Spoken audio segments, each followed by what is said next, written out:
Hey guys, welcome back to my channel, and today I'm going to be reading a bakudeku story, as I posted a community post, and that is the one you guys wanted to hear me read.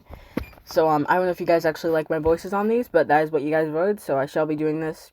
And also, this will probably be a two-parter, because it's a really long story, and usually I just make it one video, but I don't want to bore you. So, if you guys want the second part, comment on my video and tell me. If you don't want the second part, then just click on the new community post I will be making of what story you want to see next, comment on it, and tell me which one. So yeah, anyway, on to the story.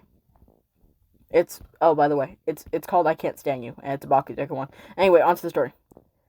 Soulmates. That's all everyone cared about, and at one point, Izuku was just as thrilled. That wasn't until he found out who his soulmate was. Out of everyone in that world, it had to be the one person that hated him the most. Despite the bullying he received, he covered his soulmate mark and pretended to not have a soulmate. Of course Deku didn't get a soulmate. Bakugo cackled. Who would want anyone so useless? Ida chastised. Bakugo, that is no way to speak to your fellow classmate. Izuku did his best to ignore their bickering and focused on preparing for class. However, his attention was caught when he heard Todoroki retort. Bakugo, you haven't found your soulmate yet, so don't pick on Midoriya.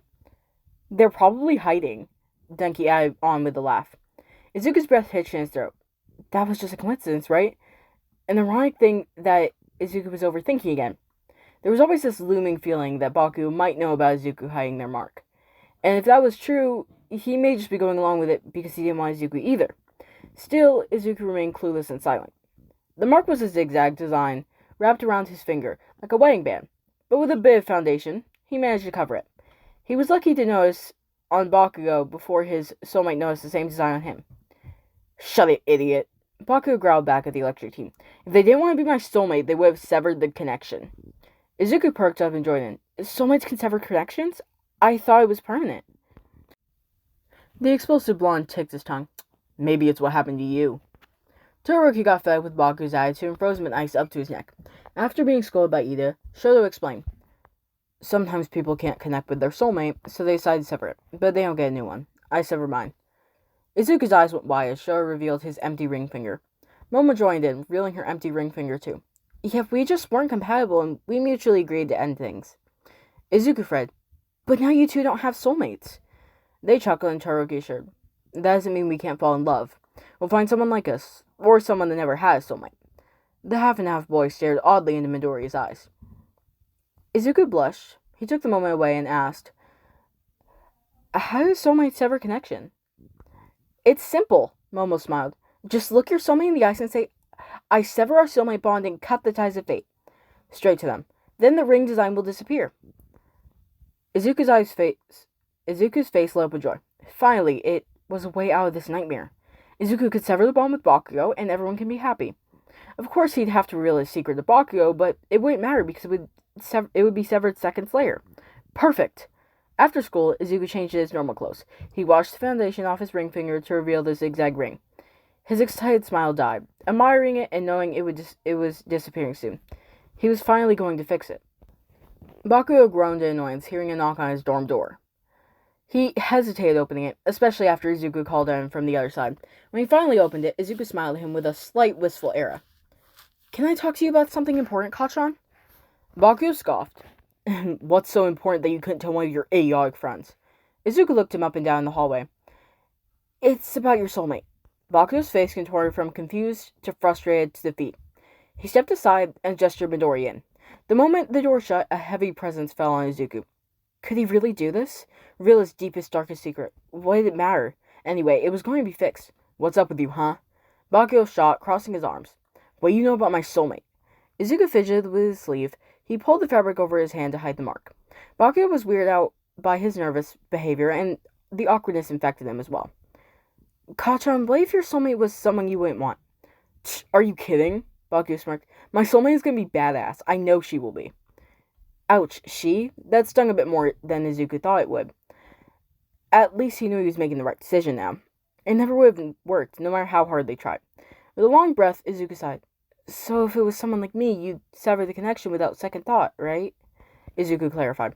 Bakugo paused for a second. What are you talking about? My soulmate can't be a weak extra like you. It's not possible. That's good to hear.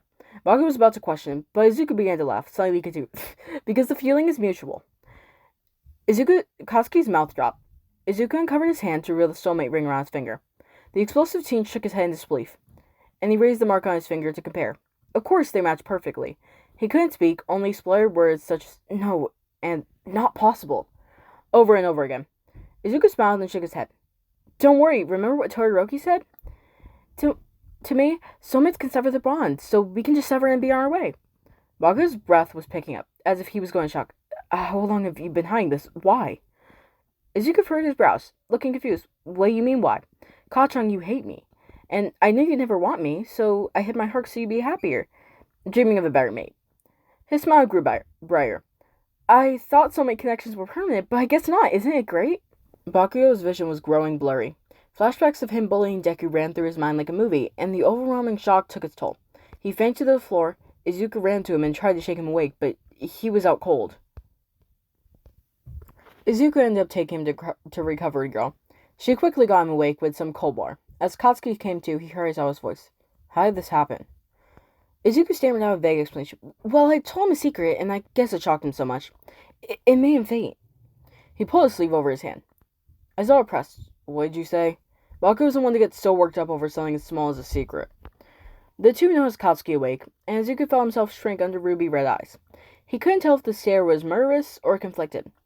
Aizawa began to question Bakugo, but he shrugged it off. Aizawa gave up and sent them back to the dorms. It was a long, silent, and painfully tense walk. Bakugo refused to speak. When they got to the dorms, Izuku tried to separate to see his friends. Bakugo grabbed his wrist and dragged him towards the elevator. The moment the door shut, Izuku broke the silence. "I know you're upset, but we can just Shut the hell up, Deku," Bakugo snapped. "We're not cutting the fucking bond." Izuku's mouth dropped open. All the talk, all the insults, why didn't he want the bond destroyed? Bakugo always told Izuku to die, even telling him to jump off roofs. Bakugo's voice was soft, yet coarse. "Do you want to sever it because you think I hate you?" Izuku felt a chuckle escape his throat. It was almost like Katsuki had said a joke. "Kachan, I know you do. It'll save me the death threats, and it'll save you the embarrassment of having me as your soulmate." Bakugo was cruel to Izuku, more out of a habit. A god complex of sorts. But that came crumbling down after finding out Izuku was his soulmate. All his life he was told he was rude and impossible to be around. And in Bakugo's mind, he believed his soulmate would love him just the way he was. It was shattering to know that Denki was right. His soulmate was hiding from him this entire time. "Kachan?" Midoriya called. The elevator doors opened, and once again, Bakugo grabbed the other's wrist and pulled him along. Izuku yanked his arm back, frustrated. "Stop dragging me around like a rag doll." Midoriya huffed. "Let's just sever it here." Bakugo scowled at him, and Izuku recited. "I sever our bond." Bakugo left the biggest and loudest explosion he could, shattering the windows and scorching the area around him. Izuku flew back a couple feet. The alarms went off, and the class evacuated out of the building. And Aizawa showed up on the scene. Izuku and Katsuki were boiling into a fight. Aizawa shut off their quirks and separated them. The teacher soon found what was riling them up. "Kachan, just sever the bond!" Izuku growled. "I know you're not happy with it." Bakugo retorted, "It doesn't fucking matter if I'm happy with it. You're my soulmate, I'll fucking deal with it." Bakugo was held back from class the next morning, while Izuku continued on like normal. When he walked in, all eyes were on him. Nobody knew why him and Bakugo fought. Today he was letting go of the facade. He was showing everyone the mark and telling the truth. It was his last attempt to make Katsuki break the bond. Izuku didn't know why his soulmate was hesitating, but he couldn't handle the insults for her. "Midoriya, are you okay?" Todoroki asked, concerned slightly lacing his monotone voice. Izuku smiled softly to him. "Yes and no. Bakugo won't speak or look at me." Ochako gasped. "What happened? That was so serious." With a deep breath, Midoriya raised his right finger to point out the ring design. Todoroki's face immediately went sour. Tenya and Ochako gasped. Kirishima dropped the conversation with his friend group and ran over. "Yo, Midoriya!" the redhead shouted. "Since when have you had a soulmate? And wait a second." Denki finished his friend's thought. "That looks like Bakugo's design." Now the whole class was invested. It took Izuku a moment to explain everything, the years of hiding his mark. While he did it, everyone felt bad for him and didn't blame him for his actions. Before Izuku could explain his idea to cut the ties, Aizawa walked in and ordered the students to their seats. Aizawa made a short announcement. "Your classmate Bakugo will not return to class for a while. That's why it's none of my business to tell you." "Because he doesn't want me to cut the bond," Izuku muttered. "What was that, Midoriya?" Aizawa called. Izuku shook his head. Nothing, sir. I'm sorry for interrupting. Class went on as usual, but Izuku wasn't himself. When the class sparred that day, Izuku was put with Todoroki. He was still livid with Katsuki, and that aggression made him go all out on his opponent. The half-and-half kid lost, but not before breaking a rib or two. When Midoriya noticed, he immediately felt bad and offered to take him to Recovery Girl. Midoriya was seriously scolded by the school's nurse. Todoroki was fine, just needed to rest. Izuku waited by him to immediately apologize when he woke up. So why did you go so rough on him? What did he even do? Recovery Girl huffed. Izuku admitted, he did nothing, I just had a bad day is all, and I let my anger out. Recovery Girl wondered, does it have to do with Bakugo? I was curious to know what issue got you two fighting again. Izuku rolled his ring finger. He's my soulmate, but I want to sever the connection. He paused for a moment. I can't stand most of the time, and I'd rather want someone that doesn't degrade me every chance they got. Recovery Girl noticed the longing look Izuku held at Todoroki. It was clear who that freckled kid was talking about, but something felt wrong to her. It's your decision, she concluded, but just letting you know, Baku hasn't been speaking to anyone, only murmuring, I'm sorry, every now and then. When Todoroki woke up, Izuku was repetitively apologizing for his actions. Showa wasn't too upset, knowing what Izuku must be going through. Everyone knew how much of a bother Baku was, and now Midori was trapped with him. It reminded Showa of his parents, Enji and Rei. His father was abusive, and Rei wanted everything to curb on. He made it impossible for her, though. I'm sorry about Bakugo. Todoroki mentioned. Are you planning on keeping the bond? Absolutely not, Izuku shot, crossing his arms in front of him. The moment I see him, I'm severing the bond regardless of what he says. Izuku cringed at the marking on his finger. I wish this thing was gone already. Showa reached out and covered the marking, making Izuku look up. This weekend, do you want to come over to my house for dinner? My sister has been wanting to meet some of my classmates. Maybe it'll get your mind off of everything? Midoriya smiled and agreed. Walking back to class, Izuku began to genuinely think that maybe the whole soulmate thing was rigged, and that him and Todoroki should have been put together instead. After school, Aizawa instructed Midoriya to go and speak with Bakugo to sort out their differences. Though he really didn't want to, Izuku followed his teacher's orders. He knocked on the bond's door, but he didn't get a response. Kacha, it's me, Izuku called out. Aizawa told me to talk things out with you. After a long pause, the door clicked open, and Bakugo appeared out. He didn't look Deku in the eyes, though. I'm not letting you sever the bond. Midoriya let himself in, pushing past Bakugo. Katsuki's eyes were red and puffy, and his movements were sluggish. Still, Izuku was firm with his choice. The band needed to be severed for the better. Kachan, why? Izuku exasperated. You hate me. Stop fucking saying that. Too bad, because it's true. Izuku argued back. I'm not about to sit here and fight with you again. If you don't want to sever it, fine, but I do. I can't stand you anymore. A silence fell on them. Izuku was fed up with the theatrics. He wanted to be over with, so he would never have to speak to Baku again. There was still no clear answer on why, after all the years of harassment, he still wanted to hang on. Until you get over yourself and respect my decision to cut the tie, don't bother talking to me. With that, Izuku left, not worrying about how Baku was feeling. Why should he? The explosive bully never bothered to consider Deku's thoughts, so why should it be any different the other way around? They were never friends, they were enemies. This was bound to happen sooner or later. Bakugo couldn't let him go. He didn't want it to be true that even his soulmate hated him.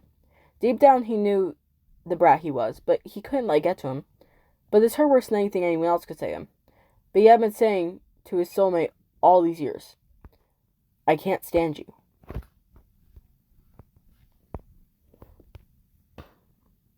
Izuku was excited, yet nervous to meet Showa's family. Endeavor was really intense and judgmental, but he relaxed, receiving a welcome greeting from Fuyumi, Showa's sister. Natsuo was alright to be around. Endeavor was quiet most of the dinner. It wasn't until he noticed Izuku's ring mark. Who's your soulmate? Enji asked out of the blue. Midoriya's feature grew slightly annoyed at the thought of him. Katsuki Bakugo. You mean the feral brat that won the first place at the sports festival? Todoroki chimed in. He wants to sever the bond, but Bakugo won't let him. Sounds familiar, doesn't it? Fuyumi's eyes went wide, and Natsuo softly chuckled to himself. Midoriya sensed there was something going on, like an elephant in the room, and she let the comment go and continued the conversation. Showa rejects his soulmate too. Perhaps you two might get along. Enji hinted. Midoriya's face grew beet red. Showa glared at his father. Endeavor shrugs. I'm just surprised you let it happen, Showa. An empty ring finger looks bad on a hero. Izuku froze with realization. What did you say? It's true, Enji declared. If a hero doesn't have a ring finger, it either means their soulmate rejected them, or they rejected their soulmate. Soulmates are fate, so you'd be a pretty terrible person not to have one. Showa scolded his father and suggested to move on with a different conversation. However, Izuku's head was in a whirl, piecing things together. If what Endeavor said was true, then the real person Bakugo didn't want to sever the bond was to make him look better. Midori was enraged. The theory sounded perfect for an upcoming ambitious hero who wanted to be the best. If Bakugo lost his mark after flying it like a peacock, his reputation would go down the drain in the public's eye. When dinner was over, Midori helped Showa clean up. Showa noticed his friend's mood change after his father's invasive question. I'm sorry if my father made you feel uncomfortable. Showa apologized. Actually, Izuku admitted, he helped me realize why Kachan won't let me break the bond. He wants to look good. It has nothing to do with me. You really think so? Izuku huffed. I know so. He's never cared before. I'm sure his stupid mark isn't enough to change his mind. Todoroki felt bad for him. There wasn't much he could do, but a small thought came to his head. Out of nowhere, Showa disappeared. For a moment when he returned, there was a black ring in his head. Before the moment I decided to officially break our bond, I wore this to cover my mark. Showa explained, tossing it to Izuku. You can have it to cover yours. Izuku beamed and slid over his mark, covering it completely. He admired it for a moment and thanked Showa for the help. The mark was still there, but at least it was out of sight and out of mind. Even though he felt more empowered, Izuku felt a slight feeling of guilt for a split second. He asked himself, should I go through with it? When Monday came around, Bakugo found the strength to go to class. Izuku was happily chatting with Todoroki and his friends. Something fell off to him, and his eyes were drawn to Midori's ring finger. The black ring covered the mark. It was almost more insulting to cover it with something so noticeable rather than the makeup Izuku used to have. It was like he was proud to hate Katsuki. Bakugo's friend group weren't too enthusiastic to greet him. He felt frustrated toward their lack of attention because he really needed some friends with him. I don't want the bond severed. Bakugo croaked, his throat somewhat sore. I want to take it back. Kirishima perked up. It was odd to hear Bakugo regret something. It was clear that Bakugo felt terrible and really wanted to lick his. We can see you're really upset, man. Kirishima said, but we're not the ones you should say that to. Bakugo plopped to his seat and shook his head. Can't risk talking him. He'll sever the bond at any cost. Mia shrugged. Dude, you need to communicate with him one way or another. Bakugo was silent, not thinking of any ideas. His brain was practically fried from lack of sleep, so Kirishima gave in and helped him. When lunchtime came around, Kiri sat with Izuku and his group. Deku knew what he was up to right off the bat. I'm not playing messenger with him. Izuku stayed. Kirishima huffed. He's really sorry, Midoriya. I mean, it's clear that he's been crying and he keeps saying he wants to take it back. Izuku turned away and ignored him. Twisting the black ring in front of his finger, Showa, Tenya, and Ochako told Kirishima to leave him alone, and that wasn't any of his business. He couldn't back down with some input from Izuku. He cares and you know it. Midoriya had reached his boiling point. Yeah, he cares. He cares about his reputation. Kirishima paused. What are you talking about? What does this have to do anything with his reputation? Izuku exasperated. An empty ring finger looks bad on a hero. He only wants a mark, not me. The teen stormed away from the table, leaving his tray. The whole cafeteria went silent.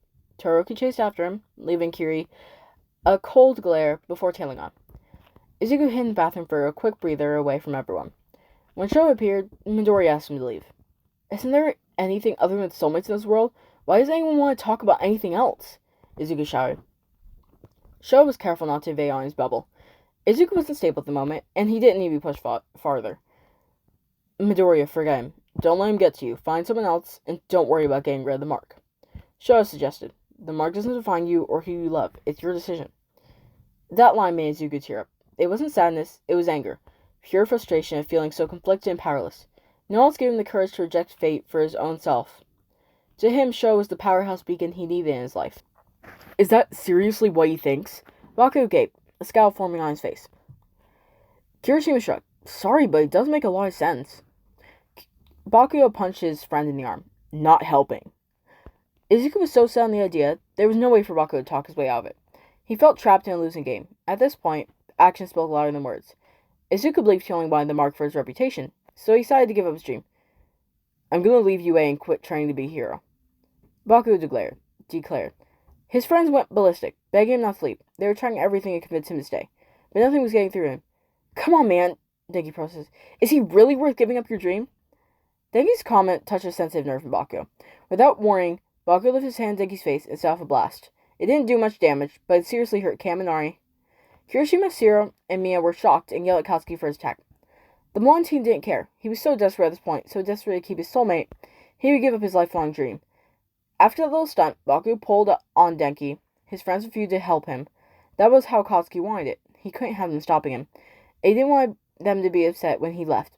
They didn't matter to him as much as Izuku.